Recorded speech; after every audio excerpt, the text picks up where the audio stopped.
tell people all the time, you have the USA Jobs website, and you also have like Department of the Navy, Department of the Air Force, Army, you know, and the Marines and the Navy are the same. What I tell people, especially those graduates, is before you go jump into the USA Jobs, because all of them are going to ask for degrees, and that's great. However, they're also, a lot of times when those USA Jobs post, they have to post them unless it's internal applicants only, and they'll specify that. But a lot of times what they're really doing is they're hiring within on a lot of those instead of just saying it. And some of them they do say it. But if you notice, they have statuses of who can apply. So right then and there, it screens out the public a lot of times. So if you're the regular general public, you couldn't apply anyway because they put stipulations on who can apply, who they're taking, like career conditional, people that have rights to return back into the federal system, displaced workers, federal workers or whatever. There's a whole bunch of categories where they may take them over the general public. But when you see public there, open to the public, that means that everyone else can apply for that position as well. But what I encourage those students to do is to start with Department of Navy, Department of Air Force, Department of Army, because a lot of them, they're more apt to get their foot in the door with them than they're going to be with the USA Jobs. It's much harder. Have a degree. You don't have to have a, they don't list like master's required. See, USA Jobs, there's a degree for every job.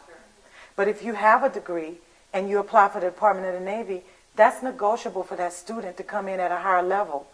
Because they don't ask for degrees on a lot of their jobs because they hire a lot of veterans anyway. So, and a lot of them don't have degrees. So a lot of it is based on experience. So that's the difference between USA Jobs and all the other, like Department of Navy, Air Force, and Army. They also put their interns, like the Army I was looking at today for the Army Corps of Engineers. When I started drilling deeper into their website, I started seeing that they have their own internship program. Yes, they do. Now, when I found out to USA Jobs, they don't. Seeing that they're not on USA Jobs where they said they're supposed to be. That's right. The Army has anything Department of Army, Navy, Air Force, they have their own website. If you go there, it'll take you to a totally different website. Some of them may have jobs posted on USA Jobs, but for the most part, they have their own systems. They have their own systems. In Seattle, it was talking about that, like, it'll jump you, you'll go to their website, but now the federal government has all these multiple, like, sites that are... Yes, they do. They do. I guarantee you, if you apply for a job with the Air Force, it's going to take you to af.mil.something, and it's their own. It'll list all of their jobs. Some of the Air Force jobs, like the commissary jobs and jobs like that, it may take you to USA Jobs. It just depends on who they run their stuff through. But the difference, like I said, is that USA Jobs degree you must have.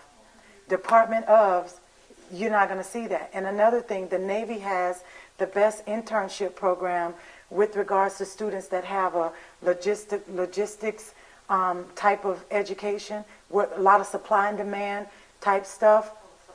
Yes, the Navy has an internship program where all they have to do is intern for 2 years. Once they finish their internship, they'll automatically get a job as a GS-12 once they're done with their internship. The internship is 2 years.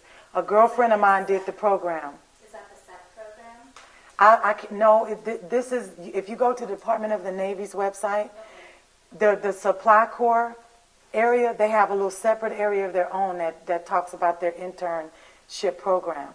And you click on that area, and it takes you there and tells you about it. But you intern for 2 years at the lower level, and once you finish that internship, you get like this major promotion. Jenny, I'm putting my dog on one news.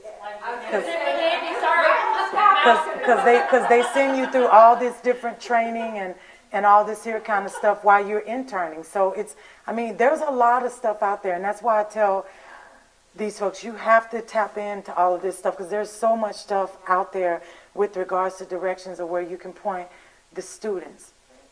So that's like from the EO perspective with regards to the job descriptions, that's what I would recommend that the students do with regards to their resumes, is to make sure that they make themselves marketable. And if they've never had job experience, use what they've learned in the classroom and kind of bulletize it, you know, to make it stand out so that, you know, the employer can say, wow, you know, well, they understand this stuff.